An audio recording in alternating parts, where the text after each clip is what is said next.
এক যে ছিল সোনার কন্যা, মেঘে বরণ কেশ।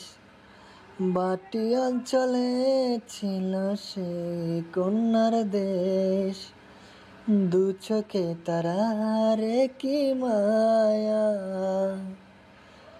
নদীর জলে পড়ল কন্যার ছায়া। এখন তাহার কথা বলি, তাহার কথা বলতে বলতে না গোরাইয়া চলি। এখন তাহার কথা বলি, তাহার কথা বলতে বলতে না গোরাইয়া চলি। কন্যার ছিল ধীগর চুল, তাহার কিসে জবা ফুল। কন্যার ছিল ধীগর চুল, তাহার কিসে জবা ফুল। সেই ফুল পানিতে ফেলা কন্যা করল ভুল। কন্যা ভুল করিস না, ও কন্যা ভুল করিস না। আমি ভুল করা কন্যার সাথে কথা বলবো না। এক যে ছিল সোনার কন্যা, মেঘে বরণ কেশ। বাটি অঞ্চলে ছিল সেই কন্যার দেশ। বাটি অঞ্চলে ছিল সেই কন্যার দেশ। বাটি অঞ্চলে ছিল সেই কন্যার দেশ। এক্সকিউজ মি ভাইয়া, অডিটোরিয়ামটা কোন দিকে একটু বলবেন প্লিজ? ভার্সিটি মাঠে দাঁড়িয়ে কারোর সাথে ফোনে কথা বলছিল উৎসব। হঠাৎ কারো কণ্ঠ পেয়ে পেছন ফিরে তাকায়। প্রভা এখনো উৎসবের থেকে উত্তর অপেক্ষা করছে। উৎসব কানে ফোন ধরা অবস্থাতে প্রভাকে প্রশ্ন করলো। প্রভা আমাকে বলছো? দুই দিকে মাথা নাড়িয়ে সম্মতি জানিয়ে বলল, জি ভাইয়া, আপনাকে বলছি। ফোনের ওপাশের মানুষটাকে পরে কথা বলছি বলেই ফোনটা রেখে দিল উৎসব। প্রভাকে আঁকা করে ভালোভাবে পর্যবেক্ষণ করছে সে এখন।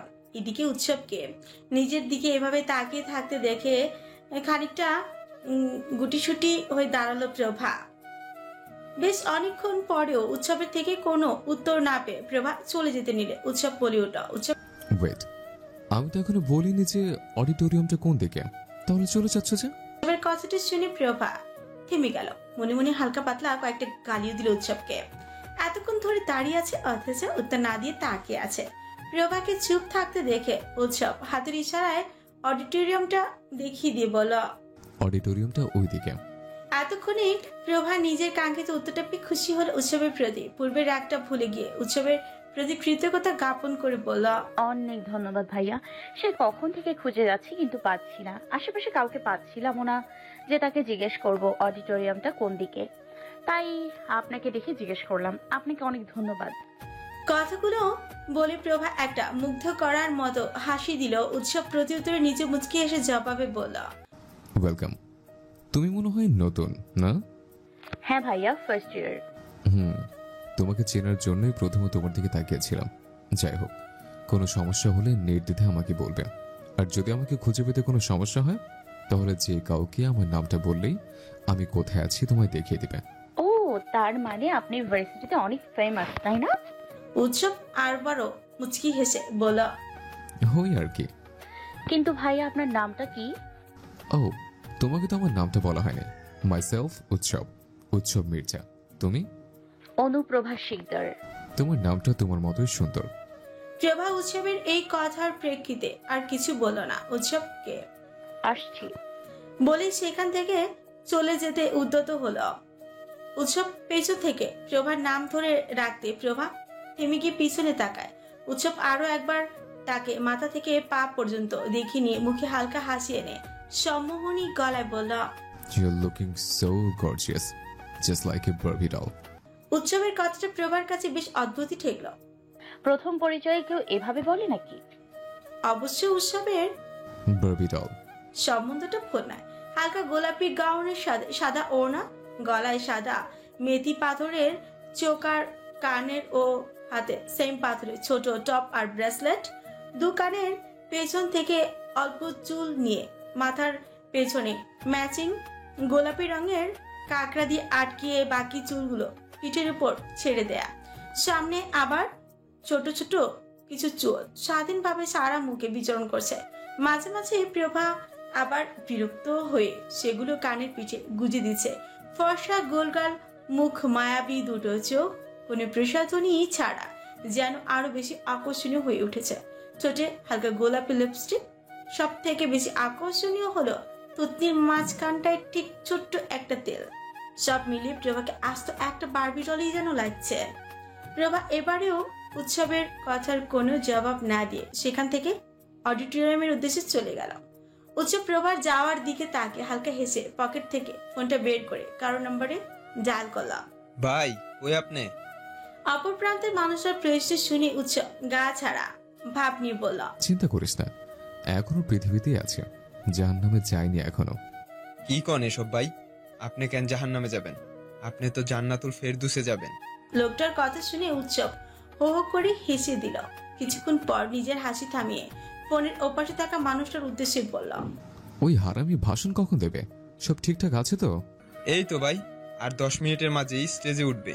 আপনি চিন্তা করবেন না ভাই, সব ঠিকঠাক করাই আছে।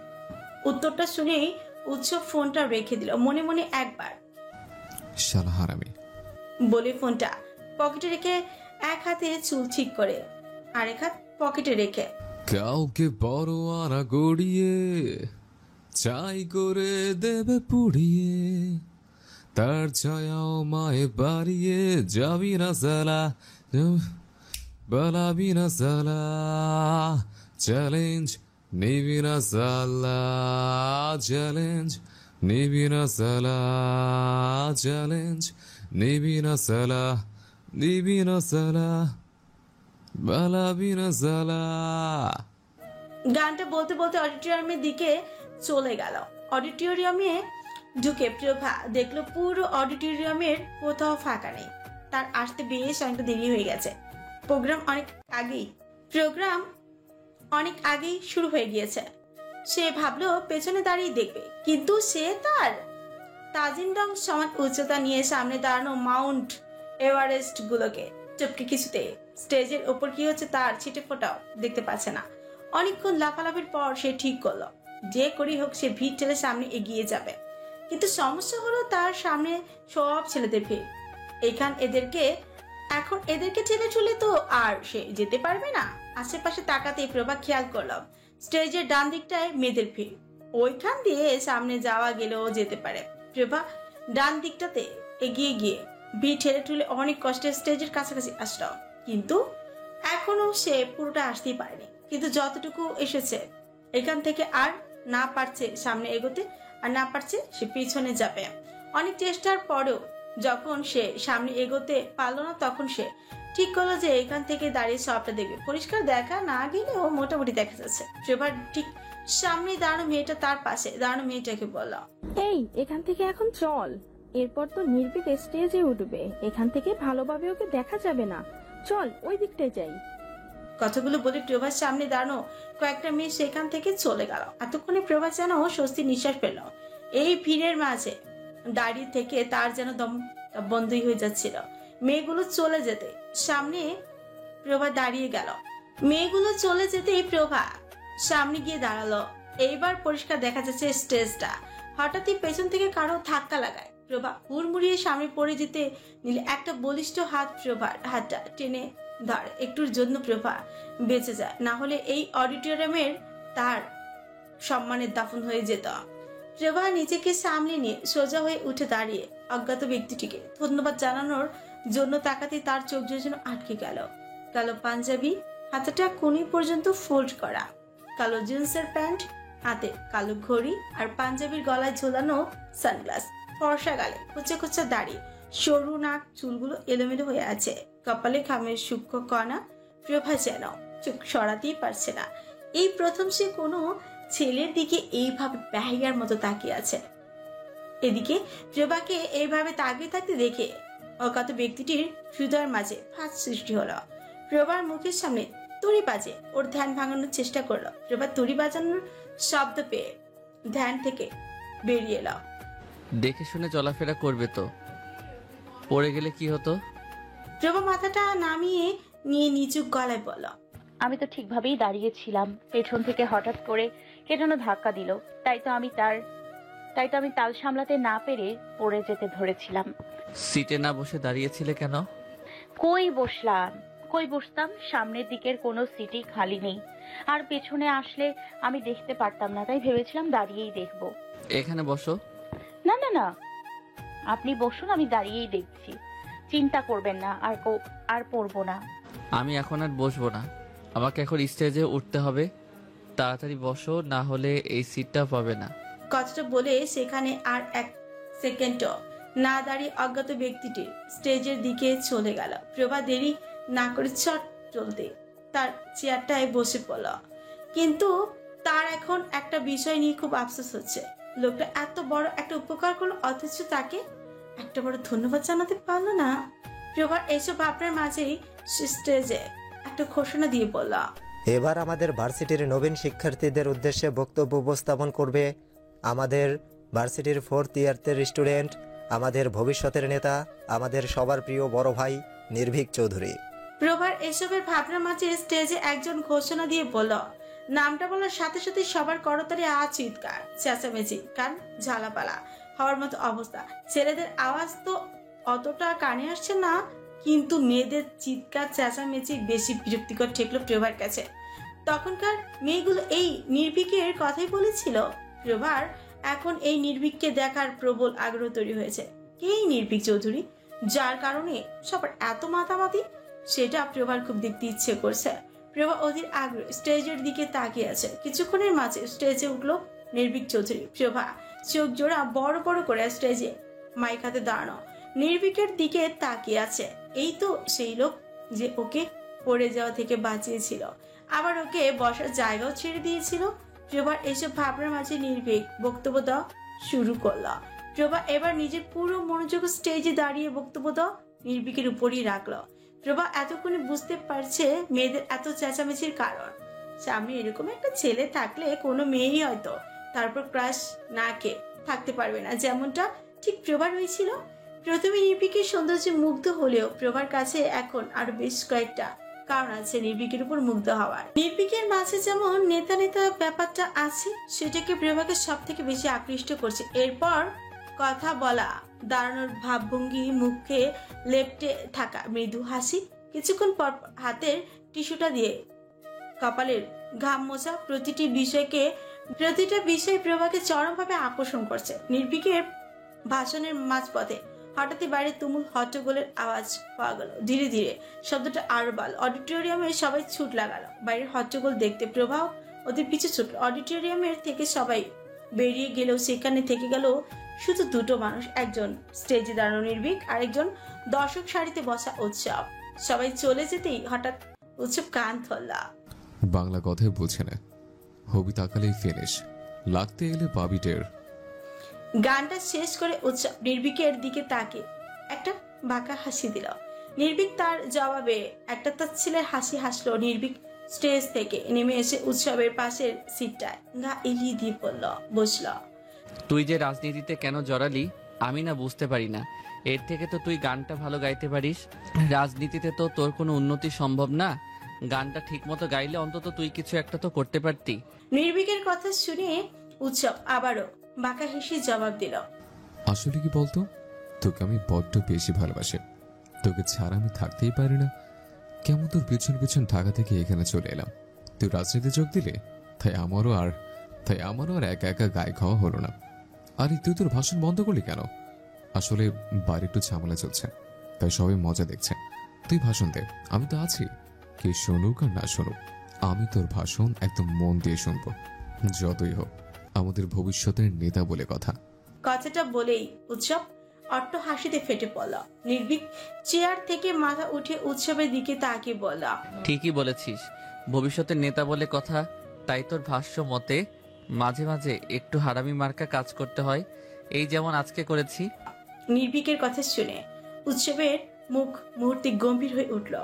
সে জিজ্ঞাসু দৃষ্টিতে নির্ভীকের দিকে তাকিয়ে প্রশ্ন করল, কি করেছিস? নির্ভীক একটু বাঁকা হেসে উঠে দাঁড়ালো। পেছনে তাকিয়ে উৎসবকে বলল, 1 থেকে 5 পর্যন্ত কাউন্ট কর। কথাটা বলে নির্ভীক বলা শুরু করলো, 1 2 3 4 5 5। বলার সঙ্গে সঙ্গে অডিটোরিয়ামটা আবারও ভরতে শুরু করলো। নির্ভীক সেটা দেখে উৎসবের দিকে তাকিয়ে বাঁকা হেসে নিজের আসনে গিয়ে বসলো। এদিকে প্রভা এবার আগের সিটটা পেল না। সে পিড়পিড় করে পড়ল, গিয়ে তো মাথা মুন্ডু কিছুই দেখতে পেলাম না, খালি আমার সিটটা গেল। অডিটোরিয়াম থেকে বেরিয়ে মাঠের দিকে যেতে মোটামুটি 3 থেকে 4 মিনিট সময় লাগে। কিন্তু প্রভারা সেখানে যখন পৌঁছায় তখন দেখে মাঠ পুরো ফাঁকা। এমনকি একটু আগে যে হট্টগোলের আওয়াজ পাওয়া যাচ্ছিল এখন আর সেটাও নেই। সবাই তাড়াহুড়ো করে আবার চলে আসে। প্রভার আরো বেশি রাগ হলো নির্ভীকের কথা পুরো না শুনতে পাওয়ার জন্য। এখন তো আর নির্ভীক ওখানে দাঁড়িয়েও নেই, নিজের আসনে বসেছে। যেই ছেলে অনুষ্ঠানটা সঞ্চালনা করেছিল সে পুনরায় মাইক হাতে নিয়ে নির্ভীককে উদ্দেশ্য করে বলল, আমরা সবাই দুঃখিত। আসলে হঠাৎ করে এমন হট্টগোলের আওয়াজে সবাই একটু ঘাবড়ে গিয়েছিল, তাই ব্যাপারটা দেখার জন্য ছুট লাগিয়েছিল। আমরা সবাই এই আচরণের জন্য অত্যন্ত লজ্জিত।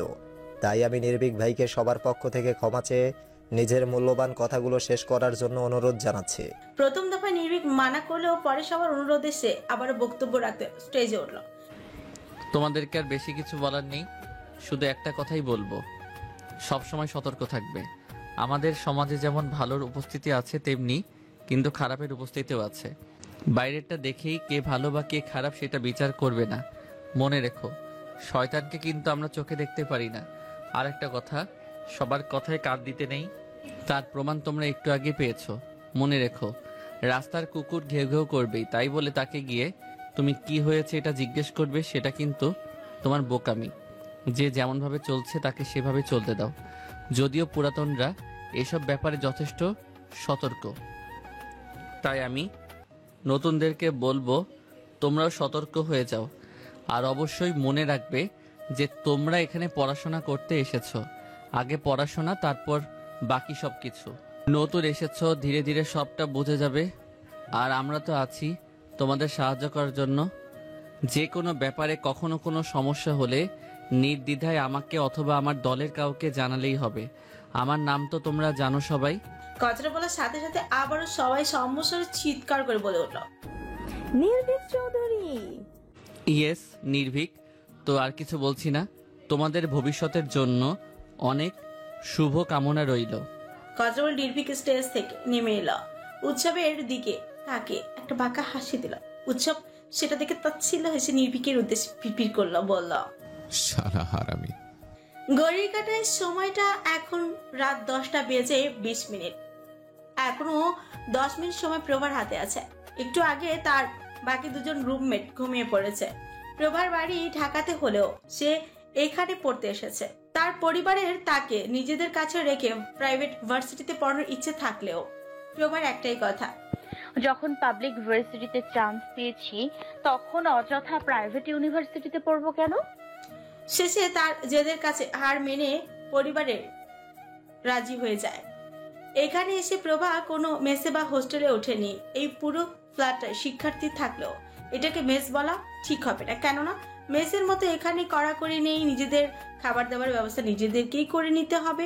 বাড়ি ফেরার সময় নিয়েও কোনো কড়াকড়ি নেই, শুধু বাইরের কেউ বা কোনো ছেলে আনা যাবে না। এই একটাই নিয়ম নিয়েই তুমুল কড়াকড়ি, সবাই তাই সেটা মেনেও চলে। প্রভারা এখানে একসাথে 3 জন থাকে। 3 জনই একই ভার্সিটিতে একই বর্ষে পড়ে, শুধু ডিপার্টমেন্ট আলাদা। রুমমেট ঘুমিয়ে বিঘ্ন সৃষ্টি হবে বিদায়। প্রভা তার ফোনটা নিয়ে ব্যালকনিতে চলে আসলো। একটা মোড়া টেনে তার উপরে বসলো। আকাশে আজ পূর্ণিমার চাঁদ উঠেছে। প্রভা খুব মনোযোগ দিয়ে চাঁদটাকে পর্যবেক্ষণ করছে। কি নিখুঁত, খুবই সাধারণ, কিন্তু তারপরেও সেই চাঁদের সৌন্দর্য থেকে মুখ ফেরানো যায় না। সৃষ্টিকর্তা কত যত্ন করেই না ওই চাঁদটাকে বানিয়েছে, যার রূপে প্রতিটি মানুষ আকৃষ্ট হয়। প্রভার চোখের সামনে হঠাৎই নির্ভীকের চেহারা ভেসে উঠল, কিন্তু কেন ভেসে উঠল সেটা প্রভার জানা নেই। হয়তো এই চাঁদটার মতো নির্ভীকের সৌন্দর্য ওর মনে গেঁথে গিয়েছে, হয়তো নির্ভীকের উপরেও তার মুগ্ধতা ছেয়ে গেছে। কিন্তু এত মুগ্ধতা নির্ভীককে নিয়ে প্রভার কেন হচ্ছে? এর আগেও তো প্রভা আরো অনেক সুন্দর পুরুষকে দেখেছে। তাদের মাঝে কেউ হয়তো নির্ভীকের থেকে বেশি সুন্দর ছিল না। এদের মধ্যে থেকে কয়েকজনের কাছ থেকে সে প্রেমের প্রস্তাবও পেয়েছে, কিন্তু কখনো তাদের কাউকে প্রভার মনে ধরেনি। এমনকি দ্বিতীয়বারের জন্য কখনো তাদের চেহারা প্রভার চোখের সামনে ভেসে ওঠেনি। তবে আজ কেন নির্ভীকের চেহারা প্রভার চোখের সামনে ভাসছে? নিজেকে নিজে এই প্রশ্নটা করলো প্রভা। তার ভেতর থেকে একটা উত্তর আসে। সবার আমাকে মনে ধরলেও আমার হয়তো এই মানুষটাকেই মনে ধরেছে। হঠাৎই ফোনের শব্দ পেয়ে প্রভার ধ্যান ভাঙে। কাঙ্ক্ষিত ফোন কলটি নিশ্চয়ই চলে এসেছে। ফোনটা হাতে নিয়ে স্ক্রিনে নো এন্ট্রি নামটা দেখে প্রভার ঠোঁটে জোড়া প্রশস্ত হলো। ফোনটা রিসিভ করতে ওপাশ থেকে 3টে হাস্যোজ্জ্বল চেহারা ভেসে উঠল। প্রভার মায়েরা 2 ভাই 1 বোন। তার মা সবার থেকে বড়। পরিবারের তার মা সবার বড় হলেও ভাই বোনদের মাঝে প্রভাই সবচেয়ে ছোট। সবার বয়সের পার্থক্য যদিও খুব একটু বেশি নয়। প্রেরণা আর তিশান দুজনে প্রায় সমবয়সী। প্রভার থেকে 1 বছরের বড় আর প্রয়াসের থেকে প্রভা 2 মাসের ছোট। পরিবারের একমাত্র বোনের আবার একমাত্র মেয়ে হওয়ায় সবাই মাত্রাতীত আদরের প্রভা। একমাত্র ফুফুতো বোন হওয়াতে ভাই বোনদের কাছেও প্রভার আদরের শেষ নেই। ফোনের ওপাশে থাকা 3টে হাস্যোজ্জ্বল মুখ তিশান, প্রেরণা আর প্রয়াসেরই। সারাদিনই সবাই যতই ব্যস্ত থাকুক, রাতে এই সময়টাতে টানা 1 ঘন্টা এই হোয়াটসঅ্যাপ গ্রুপে তাদের আড্ডা দেওয়া নিত্যদিনের রুটিন। ফোনের ওপাশে থেকে প্রেরণা প্রভাকে বলল, কিরে প্রভা, ভার্সিটিতে প্রথম দিন কেমন কাটলো? 2-একটা প্রপোজাল পেলে নাকি? প্রেরণার কথা শুনে তিশান বিরক্তিকর কণ্ঠে বলে উঠল, বোন, তোর কি এসব জিজ্ঞাসা করা ছাড়া আর কোনো কাম নাই? ছোট বোনকে প্রেমের কথা জিজ্ঞেস করতে তোর লজ্জা করে না? না রে দিশু বেবি, আমার লজ্জা করে না। তুই যখন ছোট বোনকে নিজের ফ্ল্যাটিং এর গল্প শোনাস তখন তোর লজ্জা লাগে না? শেষের কথাটা প্রেরণা বেশ রাগী কণ্ঠে বলল। তিশানকে সাথে সাথে লেগে গেল দুজনের মাঝে ঝগড়া। এইদিকে ফোনে যে আরো 2টো মানুষ কথা বলবে বলে অপেক্ষা করছে, সেই দিকে তাদের যেই কোনো খেয়ালই নেই।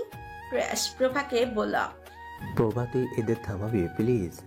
প্রভা ওদের দুজনকে থামাতেই বলল, তোমরা দুজন যদি এক্ষুনি না থেমেছো আমি কিন্তু কল কেটে দিব, তারপর ডিরেক্ট সব কটাকে ব্লক করে দিব। কথাটা শোনার সাথে সাথে দুজনে চুপ হয়ে গেল। প্রভা এবার মুখে একটা হাসি এনে সবাইকে উদ্দেশ্য করে বলল, কেমন আছো তোমরা সবাই? একে একে 3 জনই উত্তর দিল ভালো। এবার প্রয়াস প্রভাকে প্রশ্ন করল, প্রভা ভার্সিটিতে প্রথম অনুষ্ঠান কেমন কাটলো তোর? দারুণ কেটেছে প্রয়াস। শোন, তোদের সাথে একটা কথা শেয়ার করব, কিন্তু প্রমিস কর পরে এটা নিয়ে আমাকে খোঁচাবি না। কথাটা বলার সাথে সাথে 3 জনের সন্ধিহান দৃষ্টি পড়ল প্রভার উপর। একে একে তিয়াস, প্রেরণা, প্রয়াস 3 জনই প্রশ্ন করল, কি হয়েছে? কেউ বিরক্ত করেছে? আমরা কালকেই আসছি। কি হয়েছে রে? কেউ প্রপোজ করেছে? কি হয়েছে প্রভা? তুই কি রাস্তা হারিয়ে ফেলেছিলি? ভুলে অন্যের বাড়িতে চলে গিয়েছিলে আর ওরা তোকে চোর ভেবে নিয়েছে? প্রভা এদের কল্পনা শক্তি থেকে অবাক হয়ে যাচ্ছে। এরা 3টে ককে কলিকাতা বানাচ্ছে। আজকে আমাদের গ্রুপটার নাম নো এন্ট্রির বদলে গরুর ফার্ম রাখবো। প্রশ্নবিদ্ধ গলায় জিজ্ঞেস করলাম, কিন্তু কেন? কেন মানে, আমি তো চোখের সামনে 3টে গরু দেখতে পাচ্ছি, আর গরুরা তো ফার্মেই থাকে, তাই না? প্রভার কথা শুনে প্রেরণা করুণ কণ্ঠে বলল, বুঝতে পেরেছি, সরি, আর বলবো না। এবার তুই বল কি হয়েছে? প্রভা ঠিকঠাক হয়ে বসে নির্ভীকের সাথে তার ঘটে যাওয়া ঘটনাগুলো খুলে বলল। 3 জনকে কথা শেষ হতে প্রয়াস বলল, তার মানে তুই প্রথম দিনই ভার্সিটির বড় ভাইয়ের উপর ক্র্যাশ খাইয়ে চিটপটাং হয়ে পড়েছিস, তাই না? প্রয়াসের কথা শুনে প্রভা যেন খানিকটা লজ্জায় পেল। সেটা দেখে 3 জনেই একসাথে ফোনের ওপাশ থেকে আয় হায় বলি হেসে উঠল। এবার তিশান বলে উঠল, তা প্রভা বলতো দেখি, আমাদের একমাত্র দুলাভাই দেখতে কেমন? তিশানের কথা শুনে প্রেরণা খেকিয়ে উঠে বলল, ওই দিশুর বাচ্চা, একমাত্র জামাই হবে কেন? আমারই কি তুই চোখে দেখিস না? তোকে আবার কে বিয়ে করবে? জেনে শুনে তো কেউ আর কুয়োতে ঝাঁপ দেবে না। প্রভা বুঝতে পারলো যে আবারও গরমের দিকে যাচ্ছে, তাই সে পরিস্থিতি সামাল দিতে বলে উঠল। ওনার নাম নিভিক চৌধুরী, আর উনি দেখতে। প্রভাকে থামতে দেখে প্রেরণা তাড়া দিয়ে বলল, তাড়াতাড়ি বল, দেখতে কেমন? প্রভা আনমনেই কিছুক্ষণ ভাবল, কিন্তু নির্ভীকের সৌন্দর্যটা ঠিক কিভাবে বর্ণনা করবে সেটা বুঝতে পারলো না। ওকে চুপ থাকতে দেখে তিশান বলে উঠল, বোন দেখতে কেমন সেটা জিজ্ঞেস করছি, তোর হানিমুনের জায়গা ঠিক করতে বলি নাই যে এত সময় লাগছে। প্রভা এবার বলা শুরু করলো, সত্যি বলতে ওনার সৌন্দর্যের বর্ণনা দেয়া আমার পক্ষে সম্ভব না। শুধু এটুকু বলতে পারি, এক দেখাতেই মুগ্ধ করার মতন। ওনার চোখে চোখ পড়লে যে কারো চোখ ওনার চোখে আটকাতে বাধ্য। ওনার হাসির দিকে তাকিয়ে থাকলে যে কারো হৃদয় থমকাতে বাধ্য। আর ওনার গলার স্বর যে শুনবে তার সমস্ত পৃথিবী ওনার গলার স্বরে আটকাতে বাধ্য। ওনার সৌন্দর্য প্রকাশ করার জন্য হয়তো শব্দ কম পড়ে যাবে। পৃথিবীতে নিখুঁত নির্ভুল বলতে যদি কিছু থেকে থাকে তাহলে সেটাই হচ্ছে ওনার সৌন্দর্য। সূর্যের আলো চোখে পড়তেই ঘুমটা ভেঙে গেল প্রভার। আড়মোড়া ভেঙে উঠে বসলো সে। এই সকালবেলায় সূর্যের তেজটা খুব বেশি লাগছে প্রভার কাছে। দুপুর গড়াতে গড়াতে তেজটা আরো বাড়বে মনে হয়। প্রভা রুমের ভেতরে দুই পাশে তাকিয়ে দেখলো তার দুই রুমমেট সৌম্যি আর নাবা দুজনেই এখন নাক ডেকে ঘুমাচ্ছে। প্রভা বিছানা থেকে উঠে ফ্রেশ হতে ওয়াশরুমে গেল। আজ ইউনিভার্সিটিতে প্রথম ক্লাস আছে, তাই সে দেরি করতে চায় না। তাই চট জলদি ফ্রেশ হয়ে এসে নিজের জন্য টোস্ট আর 1 কাপ কফি বানিয়ে খেয়ে নিল। রান্না বান্না প্রভার তেমন জানা নেই, টুকিটাকি কিছু রান্না ছাড়া সে আর কিছুই পারে না। এখানে যেহেতু নিজেদের খাবারের ব্যবস্থা নিজেদেরই করে নিতে হয়, তাই বাধ্য হয়েই প্রভাকে নিজের অর্পক্য হাতে রান্না করতে হলো। নাস্তার শেষে প্রভা আয়নার সামনে দাঁড়িয়ে নিজেকে আরেকবার ভালো, পরনে তার সাদা কালো মিশ্রণে তৈরি কুর্তি আর পাজামা, গলায় কালো রঙের একটা স্কার্ফ, এক প্যাচ দিয়ে দুই ধারে ছেড়ে দেওয়া চুলটা পনিটেল করে বাঁধা। সবকিছু ঠিকঠাক আছে কিনা দেখে কাঁধ ব্যাগটা নিয়ে বেরিয়ে পড়লো সৌম্য আর নাবার নাকি দেরিতে ক্লাস আছে, তাই ওরা এখনো উল্টে পাল্টে ঘুমাচ্ছে। ভার্সিটিতে পৌঁছে রিক্সা ভাড়া মিটিয়ে দিয়ে ভেতরে প্রবেশ করলো প্রভা। ক্লাস শুরু হতে এখনো প্রায় 20 মিনিটের মতো দেরি আছে। প্রভা ভাবলো এই সময়টুকু সে ভার্সিটি ঘুরে দেখবে। মাঠের এক ধার দিয়ে হাঁটার এক পর্যায়ে কয়েকজন ছেলে প্রভার পথ আটকে দাঁড়ালো। প্রভা ওদেরকে দেখেই ভয়ে গলা শুকিয়ে এলো। এদের হাবভাব ঠিক সুবিধা লাগছে না প্রভার কাছে। প্রভা ওদেরকে পাশ কাটিয়ে চলে যেতে নিলে একটা ছেলে এসে ওর সামনে হাত দিয়ে ওকে থামিয়ে দেয়। প্রভার ভয়টা আরো বেশি বেড়ে গেল। সে ছেলেগুলোকে জিজ্ঞেস করলো, কি সমস্যা? এভাবে পথ আটকে দাঁড়াচ্ছেন কেন? প্রভার কথা শুনে ছেলেগুলো বিশ্রীভাবে হাসলো। ওদের হাসিটা এখন প্রভার কাছে এই পৃথিবীর সবচেয়ে ভয়ঙ্কর বস্তু হিসাবেই ঠেকলো। ওদের মধ্যে থেকে একজন প্রভাকে উদ্দেশ্য করে বলল, সিনিয়রদেরকে প্রশ্ন করতে নেই, তারা যে প্রশ্ন করে সেটার উত্তর দিতে হয়, জানো না? প্রভা এবার ব্যাপারটা পরিষ্কার বুঝতে পারলো যে এই ছেলেরা তাকে র‍্যাক করতে এসেছে। এতক্ষণে প্রভার যেটুকু সাহস বেঁচেছিল এইটা বোঝার পর সেইটুকু আজ আর রইল না। কিন্তু এদেরকে কিছুতেই এটা বোঝানো যাবে না। দুর্বলের উপর এদের অত্যাচার আরো বেশি হয়। প্রভা এবার নিজেকে সামলে নিয়ে যথাসম্ভব কঠিন গলায় বলল, সামনে থেকে সরে দাঁড়ান, আমার ক্লাসে দেরি হয়ে যাচ্ছে। সিনিয়রদের সামনে গলা নামিয়ে কথা বলবে, না হলে পরবর্তীতে আর কথা বলার মতো অবস্থায় থাকবে না। কথাটা বেশ গম্ভীর গলাতেই বললো একটা ছেলে। প্রভাও তা যথাসম্ভব কঠিন বজায় রেখে চেষ্টা করলো বলার, দেখুন আমাকে যেতে দিন। কথাটা সম্পূর্ণ করতে পারলো না প্রভা। তার আগে একটা ছেলে ওকে জোরে একটা ধমক দিয়ে বলল, চুপ, বেশি বুবলি ফুটেছে মুখে তাই না? নতুন তাই আমাদের সম্পর্কে কিছু জানো না? মেয়ে বলে কিছু বলছি না, ছেলে হলেই না আমাদের সাথে জোর গলায় কথা বলার শাস্তি হিসাবে এতক্ষণে হাসপাতালের উদ্দেশ্যে রওনা হওয়া লাগতো। প্রভার এবার ভয় কান্না পাচ্ছে। এরা যে কত খারাপ সেটা এদের কথা শুনে আন্দাজ করা যাচ্ছে। প্রভা বুঝতে পারলো যে এদের সাথে গরম হলে চলবে না, তাই এবার প্রভা অনুনয়ের স্বরে বলল, আমাকে যেতে দিন না প্লিজ। যেতে তো দেবই, তুমি তো আর আমাদের ব্যক্তিগত জিনিস না যে তোমাকে সাথে করে বাড়িতে নিয়ে যাব। কথাটা বলে ছেলেগুলো আবারও বিশ্রীভাবে হাসলো। প্রভার ওদের কথা মানে বুঝতে একটু সময় লাগলো না। ছেলেগুলো আবারও প্রভাকে বলল, তোমাকে কঠিন কিছু করতে বলবো না, কিন্তু যেটা বলবো সেটা না করলে তুমি যেতে পারবে না। প্রভা কাপা কাপা গলায় প্রশ্ন করলো। কি করতে হবে আমাকে? ওই যে দেখছো ওখানে কয়েকটা মেয়ে দাঁড়িয়ে আছে না? কথাটা বলেই ছেলেটা ইশারায় তাদের থেকে বেশ অনেকটা দূরে দাঁড়ানো কয়েকটা মেয়েকে দেখালো। প্রভা সেদিকে দেখে একটা ঠোক গিলে বলল, হ্যাঁ পাচ্ছি। ওদের মধ্য থেকে যে কোনো একজনকে গিয়ে কিস করে এসো। যেই সেই কিস না, লিপ কিস করতে হবে। কথাটা শোনার সাথে সাথে প্রভা চেঁচিয়ে উঠলো, বলল, কি অসম্ভব!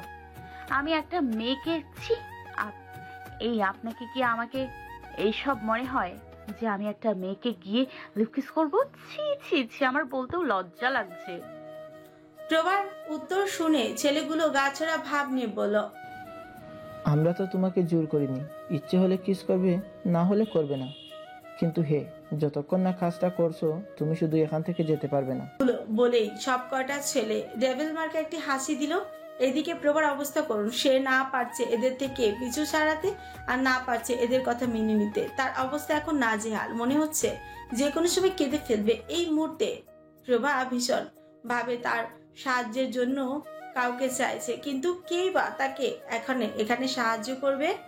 সিনিয়রদের সঙ্গে পাঙ্গা নেওয়ার ভুল কেউ করতে চাইবে না প্রভা এখন মনে মনে উৎসব আর নির্ভীককে গালি দিচ্ছে। দুজনেই কালকে কত বড় মুখ করে বললো যে কোনো সমস্যা হলে তারা নাকি আছে।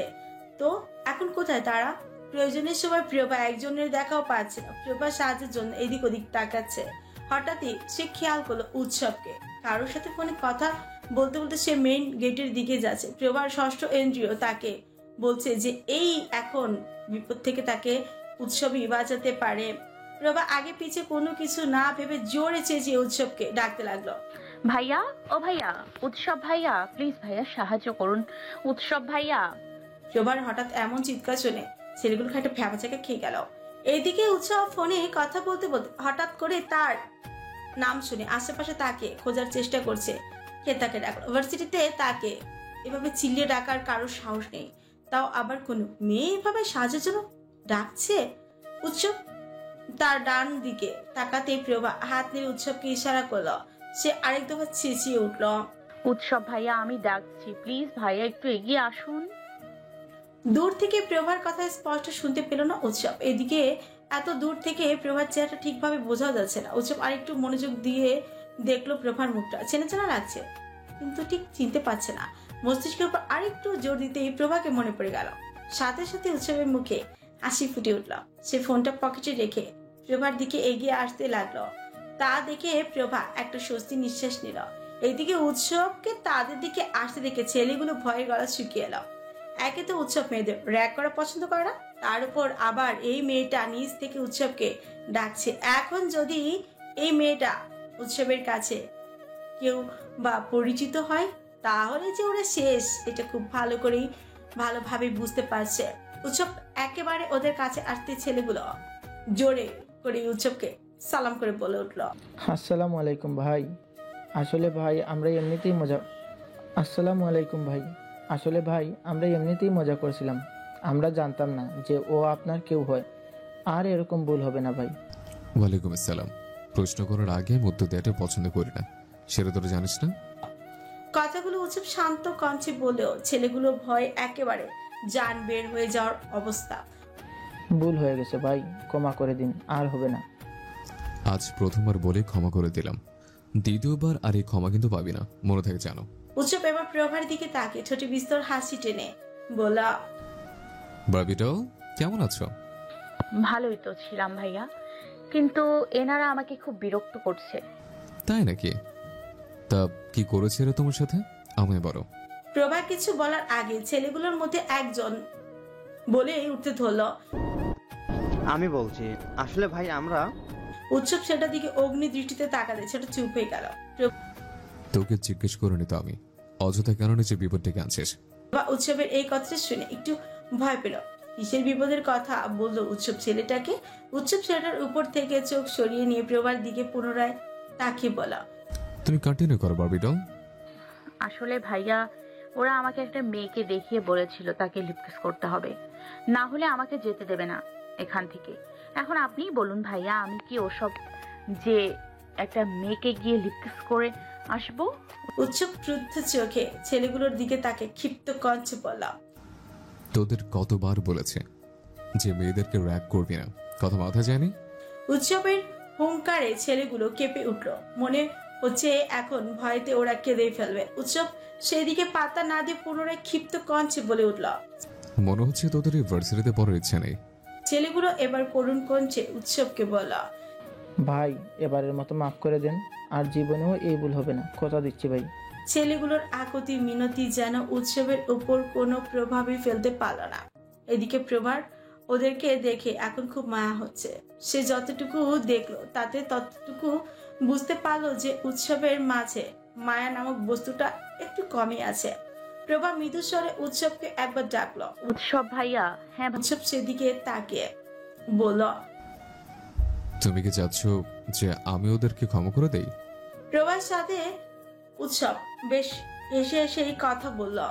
প্রভা উৎসবের কথায় সায় জানিয়ে বলল, হ্যাঁ ভাইয়া, ওদেরকে আর কিছু বলবেন না প্লিজ।